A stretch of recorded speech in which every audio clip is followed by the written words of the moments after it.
is Alana, and I was born in Israel. I grew up on the kibbutz. I came to Canada when I was 20. I lost my husband about 7-8 years ago, and I have one son. My mother was a force of nature. She could pick up big boulders in her 60s in the garden, and like, she really could. And all of a sudden, I was struck by a stroke, which changed my life completely. She slowly fell apart. March 29, the anxiety and the depression is so severe. I don't think I can take it any longer. I was desperately looking for help, and I had called numerous organizations looking for someone to try to help my mother because we weren't getting the support. His first call, he was desperate, and often adult children are. They care about their parents so much, but they just don't have the resources. They need to be the children, not the professionals. And I said, Ron, this is something we can do. It's called case management. I can meet with your mother, I can see what her needs are, I can make recommendations of housing, and you hear this huge sigh of relief. It was like a light. You can't understand how helpful they can be. You know, you come to a place thinking they're just going to give me counseling, but when you come to Jewish Family Services, we'll do anything to help you. Our whole lives changed when we met Jackie Sankoff. How's things going with Ron? The way she talked to me, the way she gave me hope. It's hard for you to remember. You've come so far. Jackie embraced us. She wrapped her arms around us. And from that point, we were able to slowly get things together, and I was able to move my mother to Vancouver. Jackie found Cavell for us. Cavell made a really big difference in my mother's life. This is my friend Helen. Hi. One of the many things that Jackie did for Alana and for my family.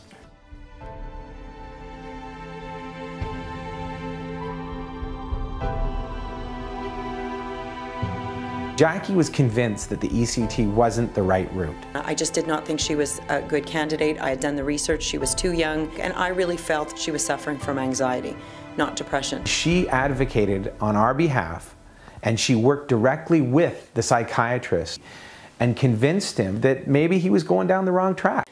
And he halted the ECT and started to reevaluate medications. I continued on with counseling, and from there, Alana started to climb back out of the black hole she was in.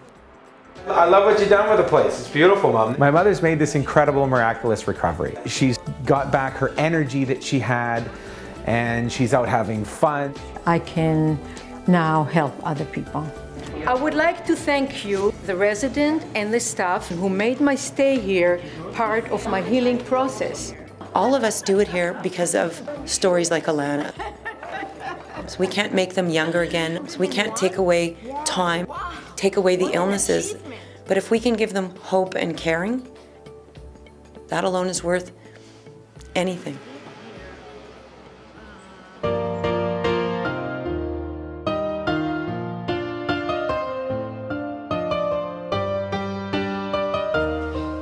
My name is Alan Stamp. I'm the Director of Clinical Counseling here at JFSA. And it's this relationship that's harmonious or in conflict. Within the realm of clinical counseling, we have several different programs, of which the You Matter program is one of them. Nava Rosen coordinates that program. It's affecting his school performance. The parents, they're both agreeable to coming in and being seen? Yes.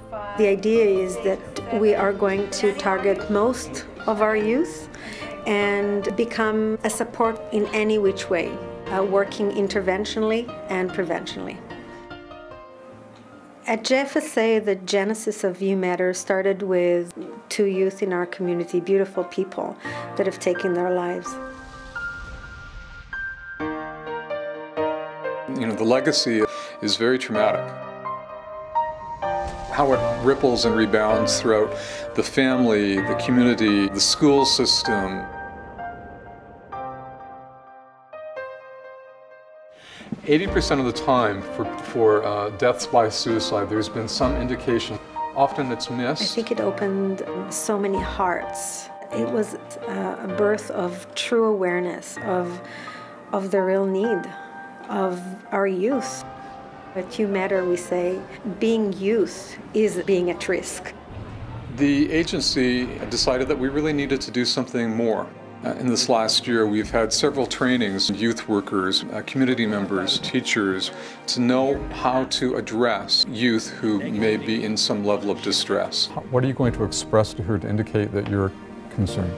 Being upfront and saying, oh, I do worry, I do care. I saw this and now I see this, like what's going on. You might be the only person who noticed them. And with your noticing, this child can get help much faster. Establishing rapport. We developed intervention protocol to support the youth to get the help that they need, whether that's hospitalization or whether that's a referral to JFSA to make sure that they're safe. We can help families realize that there's a way to navigate through all this tumult and get out the other side. People often talk about our youth being our future. Page 329. JFSA takes on this visionary sense that we need to be able to help our youth grow to be healthy, strong, capable, competent individuals. And we have a role in that development. It takes vision and insight that JFSA is showing, I think, is they're targeting, they're looking, they're finding these children who need support and then helping them where they could be lost otherwise if people were not actively seeking to find them.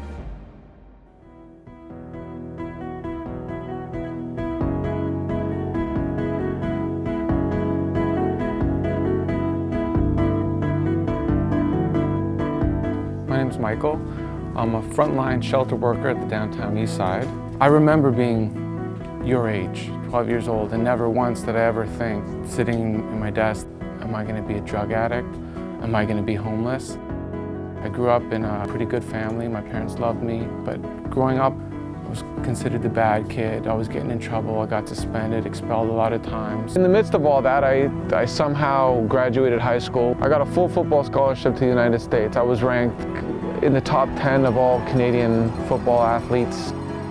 The football, the drugs, the sex, the whole life, you know, I felt like a rock star. You spend your whole life trying to get this opportunity, and then I couldn't handle it, right? After I left university, it was a downward spiral.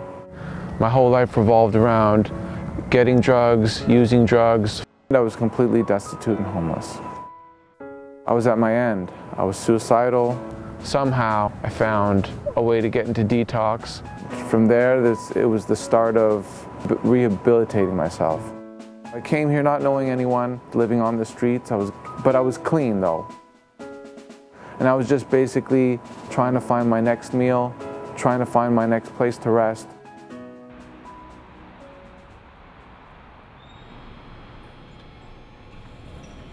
Michael made an appointment to see me about housing.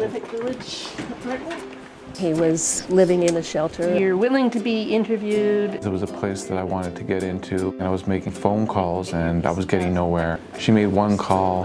Within days, I heard from them. She was the key to getting me housing. It's almost been like Laura's a wonderful listener, you know, and anytime I had some sort of problem, genuinely she was there to help. Scared a little bit. If you're just left on your own, it's easy to get hungry and afraid and depressed and hopeless, and those are all triggers for somebody to slip. The energy that he had was saying, you know, I really want to go forward, I want to do this, help me. It's tough to be in a position to ask for help, you know, and it's just wonderful to have people who let you ask for help when you need it. Gefilte fish goes here. Michael was referred by Laura to the food bank. I really liked him because I could see this is a young man that would not be staying on the food bank for a long time. Annika was amazing, actually. She would always be there to greet me at the food banks. It was a very uncomfortable time, right? For him, it was more that we gave him a hands up rather than a hand out.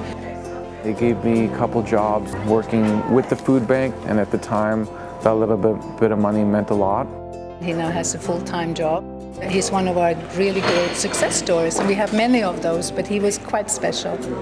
JFSA is a wonderful support system. From a lot of different people I receive support, and they act like a family, there to support you and is there for you. My number one priority now is my well-being. And I'm able to be a good worker. I'm able to be a good husband. I'm able to deal with life. And that was one thing I never ever could deal with.